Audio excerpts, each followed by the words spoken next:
Good afternoon. Welcome to the weekly edition of The Wrap. I'm Laura Leslie, WRAL Capitol Bureau Chief. And I am Will Doran, a WRAL state government reporter. And it's been some week Oh my gosh. this week, isn't it? I mean, the big news of the week, I think, was probably what happened with McNeely and Kidwell. And so we reported on this a lot yesterday and online. But if you hadn't heard about it, there was an announcement yesterday morning that Jeff McNeely from Iredell County and Keith Kidwell from Beaufort County will no longer be deputy whips in the House Republican caucus. And that is, a deputy whip is kind of like a second tier, I guess you'd say, Commander. It's technically a leadership role. It's certainly not one of the premier leadership roles. Right. But this was in response to comments that they had made last week during some of the really emotionally charged debate that was had over abortion and vouchers. And specifically, Will, you had tweeted about overhearing a comment by Representative Kidwell talking about Representative Diamond Williams being a member of the Church of Satan or something along those lines when she was talking about her faith in abortion. She was, yeah. During the debate over the abortion bill, she had given this really emotional speech about her own abortion that she had had, and how that kind of set her up to later be in a better position when she did later have kids and could have provide a better life for them. And Sure. She talked about I was raised in the church, and I prayed long and hard about this. And Representative Kidwell kind of leans over and makes a comment to his staffers, yeah, the Church of Satan. And you talked to her after that. I did. And I believe she told you that she had not received an apology from Representative Kidwell. That is correct. I asked her directly, and she said no. And she didn't really tee off on anybody yesterday when she heard about it. I mean, we were the ones to tell her about it. She hadn't heard, but she just kind of said, well, the leadership's going to do what's good for their caucus. Yes, that's true. Yeah. And said that really she thinks the people who deserve the apology were the pages who were in there at the time, who apparently heard some things last week that were difficult for pages to hear. I mean, it was a tough week, wasn't it? I mean, It was. And then during the voucher debate the next day, Representative Jeff McNeely, you might remember, made national headlines for asking Representative Abe Jones whether he would have gone into Harvard had he not been an athlete and a minority. Yeah. Yeah. And unlike with the other situation, Representative McNeely did apologize pretty much immediately. And repeatedly. He was called out in the middle of that speech on the floor. The Speaker Moore kind of shut him off from speaking, and he did later get up and say sorry. And from what I've heard, he later also apologized to Representative Jones in private. Kind of made that extra effort to be right conciliatory.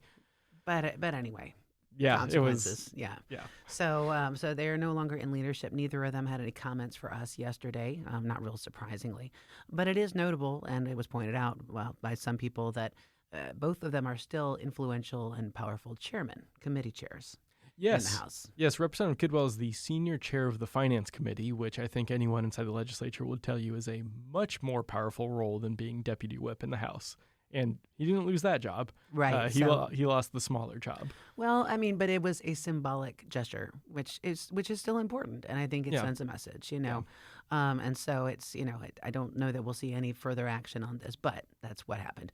And I did talk to Leader John Bell, House Majority Leader, about this after the announcement yesterday, and he said there were no plans at this time to appoint any two new whips. They're close enough to the end of regular session, I think. So. Yeah. In the meantime, there's the state of emergency this week. The quote unquote. The fake state of emergency, the state of fake emergency. I don't know. The approaching could be about to be a state of emergency. This was a Cooper announcement on Monday afternoon, made via video, which of course is very convenient, but you can't ask any questions. And so he announced that the state is public education in North Carolina is facing a state of emergency. He cited a list of sort of different legislative proposals, everything from the voucher bill, the universal voucher bill, to a bunch of different policy changes that would change how the State Board of Education is selected and who decides on curriculum, to the big tax cuts in the Senate budget. Basically, he's been on this sort of barnstorming tour, much like he was for the abortion bill, to try to get the public, raise public awareness and get the public to call their legislators and tell them not to do some of the things that they're doing. Yeah, and this is a bit of a different Cooper than we've seen in the past. He's sometimes been a little bit more low key, preferred to sort of work behind the scenes, hasn't really, always done big rallies and hugely produced video announcements, things like that. And I think even he would agree, part of that is there's new math at the legislature. His veto does not have the same power it once did. And so he's got to kind of rely on this new strategy of, appealing directly to the people rather than relying on, Democratic lawmakers to be able to back up a veto. Right. And I do think that there's probably at least as much attention, if not more, behind the scenes as well as in front of it in talking to business leaders, because that is the most likely channel. That's the most likely lever he has to make any difference in this discussion, right? Because, Yeah. the Yeah. people who are going to pick up the phone and call their legislators probably aren't the folks who are the base voters for the Republicans, in that particular regard. So, we'll see. We'll see. But as we pointed out, what else can you do? That's what you got. Yeah. So, in the meantime, the budget negotiations are properly underway at this point. But it sounds to me like maybe they're not going real quickly.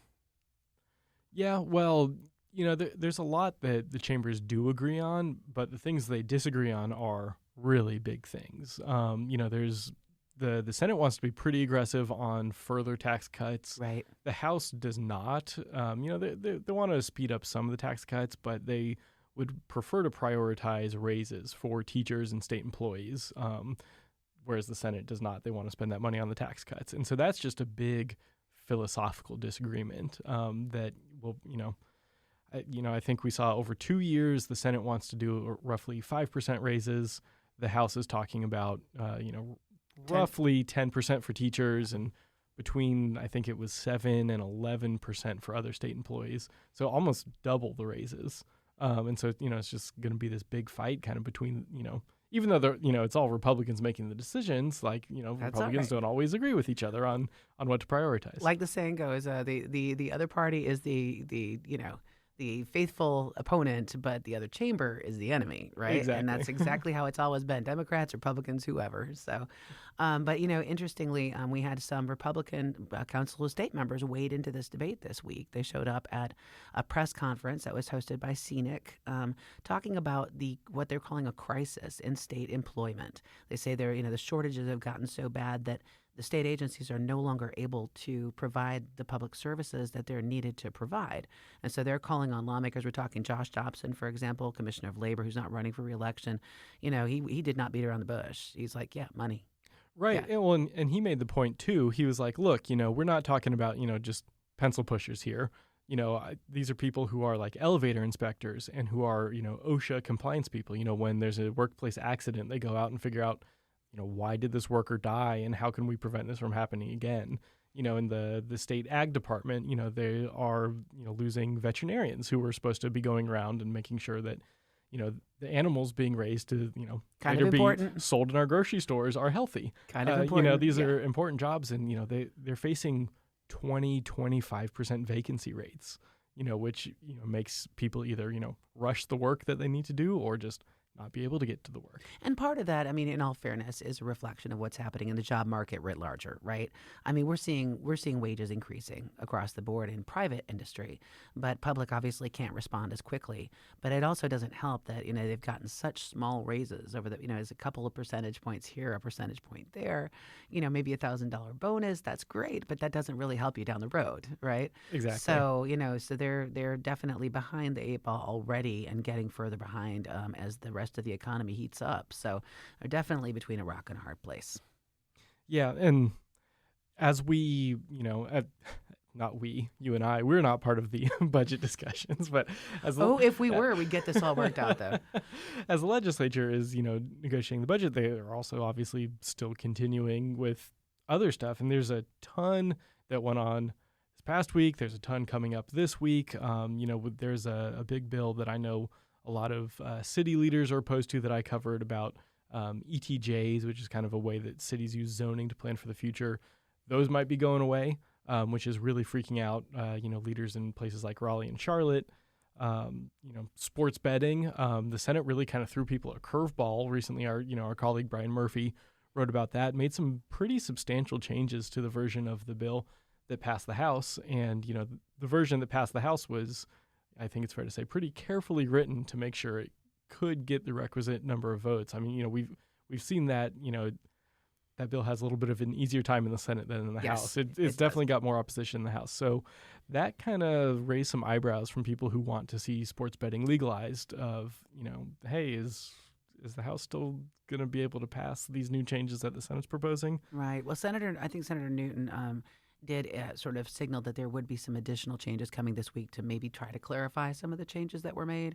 But, when you think about the percentages, 14 versus 18, I would think For the that tax rate. for the tax rate, I would think that would help the case to increase the tax rate because that would be more revenue coming in for the state. Maybe it's the Yeah. in-person cash betting that might be the problem. I'm not sure. Or the horse racing. I don't know. Yeah. There's, like we said, there's a lot of there's a lot of moving pieces on that. And if that wasn't enough, we also have video lottery terminals this week. We had a presentation by Harry Warren of his bill to legalize video lottery terminals. And this was, I think, a repeat of a bill that he introduced last year or the year before. I'm not entirely sure. But it would essentially let the lottery run video poker. Right. And in like bars and restaurants, people have probably seen that in other states. If you've gone to a sports bar, sometimes they'll have one of these little terminals at the counter or something like that. But those are obviously not allowed in North Carolina. Right. But his argument was that this would shut down the illegal gambling, which so far nobody seems to have been willing or able to do. They're like mushrooms. Well, and speaking of legalizing something in order to shut down the black market version of it, you know what else we have coming up this Medical coming week? marijuana. There we go, 420. Yes, the medical marijuana bill is going to be back in committee Tuesday. That has passed the Senate this year and also in the last session. Last session, the House just never even acknowledged it, never gave it any sort of committee hearing. So the fact that it is getting a hearing in the House this time, it's not going to get voted on Tuesday. This is just going to be purely for debate only to kind of let people air some grievances or support it. But it's significant. It is significant that it's even happening. Yeah. Yeah, absolutely. I don't think there's been, if there may have been one hearing on medical marijuana in the past, but it wasn't on the Senate's bill. Right. It was years ago. Yeah, it was years ago. Yeah. It was a Democratic bill, I think. Yeah, so it seems like it has legs. And obviously, this is not obviously Democrats support this, but the main supporter is one of the most powerful Republicans in the legislature, Senator Bill Rabin. So it's got some bipartisan support, and polls show that it has just tremendous bipartisan support. Yeah. We found I think it was close to. It was somewhere between 80 and 90% in our latest WRAL news poll when we asked about it. Yeah. Recreational marijuana doesn't poll that highly, but medical marijuana definitely does, and that was true among all different political affiliations. Yeah, Republicans, Democrats, young people, old people, any demographic you can think of, it tends to have pretty heavy support. So we'll see if that goes through. Yeah. We should mention there's been a lawsuit against the e-courts system. There's 2 lawsuits now. One was filed, I think yesterday or earlier this week, I should say. It has to do with accusations that the e-court system, which is done by Tyler Technologies out of Texas, has been keeping people in jail longer than they should be or subjecting people to repeated mistaken arrests on warrants that have been vacated. Yeah. And then one today from a group representing the Courthouse News Service because they say they're not able to see civil lawsuits quickly enough. They say there's a way to do it, but the system isn't letting them do it, and so it's infringing on their ability to report on this stuff. Yeah, as someone who tries to do that myself and pull up files to report on it, it's been a huge mess. And you talk to any lawyer, and it hasn't rolled out statewide, but it's been in Wake County and several other counties, and we are the guinea pigs. Yes. Yeah, it's just been terrible. Nobody has liked it, and we're spending I think $100 million for this program that has been, just rife with problems. And the thing is that it had already run into problems in other states before they decided to select that program. Yeah. So it wasn't like this was a surprise. Yeah. Yeah. Yeah, it's yeah. All right. Well, anyway, so that's that. That is the NCAOC's problem, is what that is. And then also we should mention the big elephant in the room. That is the BCBS bill. Very interesting bedfellows on this bill. We heard in Senate committee this week that Rick Glazier, former Democratic lawmaker, former head of the NC Justice Center, wrote a letter in support of allowing Blue Cross Blue Shield to create this holding company, which I was like, okay, so Paul Newton and Rick Glazier are on the same side on this one.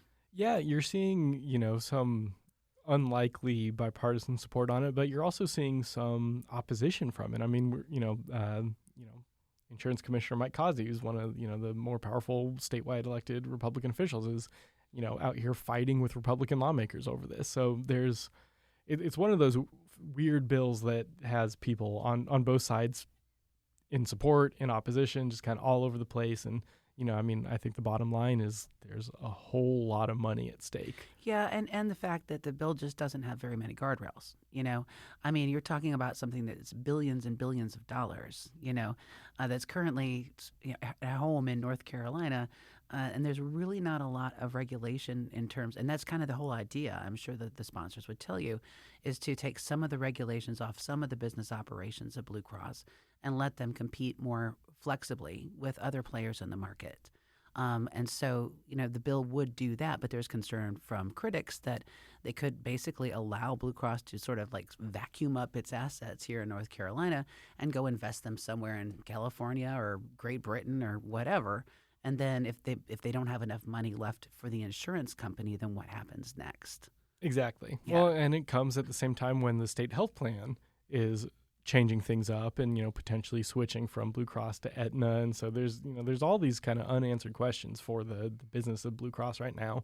I think that bill may be coming up for a vote this week. I would think it would be. It seems, it's got bipartisan support, including leadership in both chambers. So, Yeah. It seems like this thing is probably going to move. Yeah. Well, so check WRAL on your TV, on your computer. We'll definitely be covering that as it moves forward. We should Big mention story. A couple things. Reverend Barber was here Wednesday at the legislature. They did a protest. Nobody was arrested.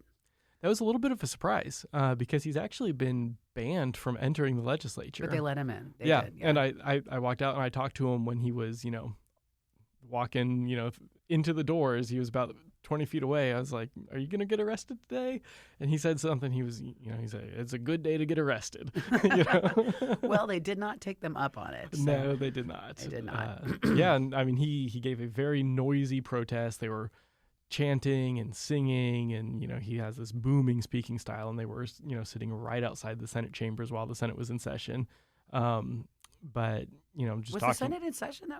I think they were done. I think they had they finished? Yeah, okay. I think they were done. Okay, I was running around, so I wasn't sure. And then also Tom Murray, he's running for AG. He sent out a release saying he raised $100,000 in the first 100 days. I don't know how that compares. So, but we did learn that Senator Tim Moffitt, is his campaign chair because he was quoted in the release. So there you go. Yeah. They came in. They were kind of together in the early days under Tom Tillis. Yeah, I remember. I used to cover Morrisville, local politics, and Murray's from Morrisville, and so he was back when there were still Republicans in Wake County. There were, yeah. Yeah. And then also this week, Charlotte Mitchell, who's the chair of the Utilities Commission, appears to be headed smoothly through for reconfirmation. She was reappointed by Governor Cooper. Honestly, anybody who's appointed by the governor in this political environment could potentially face trouble, but Charlotte Mitchell is not one of them. Apparently, she is well-liked on both sides of the aisle. Also, apparently, she won 3 national championships with the UNC soccer team. Hey, there you go. That helps, right? That's a great preparation for chairing the Utilities Commission. Absolutely. The games and the meetings go on forever. Oh, exactly. Yes. Both ways. Yeah, you have to have some stamina. Anyway, coming up next week, a few things we want to mention in addition to medical marijuana. Coming up on Tuesday, we're seeing a fast track for a bill that would give legislators and other members of Council of State much more control over appointments on a number of key boards and commissions, including the Utilities Commission, the Board of Transportation, the Environmental Management Commission, the Wildlife Resources Commission, Coastal Commission. Yeah. So this bill is basically asking for a lawsuit. When you read the summary of the bill, Yes. the staff attorney is warning them that basically this is probably unconstitutional under this particular ruling. But what they're doing is they're setting up a case for the legislature and Cooper to take this to the new GOP majority on the state Supreme Court to see how they're going to interpret the state's balance of power, separations of power doctrines, right? And see whether perhaps they might overturn some of the earlier rulings that gave the governor, at least as, the earlier ruling in McCrory versus Berger said that, legislators can't take more appointments than the governor on commissions, Right. executive commissions. But that doesn't speak to what happens if they give some appointment or two over to, say, the treasurer or the commissioner of agriculture. Or so that bill is going to be in House Local Government on Tuesday morning. It's supposed to be in rules at 4 Tuesday afternoon. So I expect we'll see floor votes on that probably this coming week. And then also coming up on Tuesday, the latest High School Athletics Association bill is popping up in House Education. And that's been contentious and will continue to be contentious. Our Nick Stevens with High School Overtime is going to cover that one. Thank goodness, because it's very, very technical, and I don't know all the ins and outs of it. They've done a good job. They've been all over that. And it's one of those things that it is kind of technical, but people are really passionate about. Very passionate about it. And Nick has done an amazing job on coverage of this. And then one more to mention, you might remember about a month ago, Representative Donnie Lambeth held a press conference to unveil what he was calling sort of a roadmap for mental health reform in North Carolina. And it was a $1 billion proposal to beef up basically everything across the mental health landscape, from like beds, child services, social services, court services, family services, addiction, treatment, prevention, destigmatization. Yeah, so you get the picture. So when he rolled out that bill, he was talking about using $1 billion from the $1.75 billion that Medicaid is going to give the state as a bonus, or the feds, I should say, for expanding Medicaid. The latest version of the bill actually has that money coming out of an ARPA fund. So it may be that they can't spend money they don't have yet. Could be. Yeah. Since Medicaid won't actually go into effect until the budget becomes law. Yeah. But anyway, so, we don't know why this wasn't in the budget. But at any rate, it is getting a hearing. And that will be in the same committee meeting as medical marijuana. So if you want a seat in that committee, be there early. Yeah, I might just show up over the weekend and camp out. Right. I think that's about it for us. Anything special you wanted to add? No, it's been busy enough anyways. Oh my gosh, no kidding. And next week looks like just the same. So anyway, I hope you are about to enjoy your holiday weekend, and be safe. And please join us next week here on The Wrap.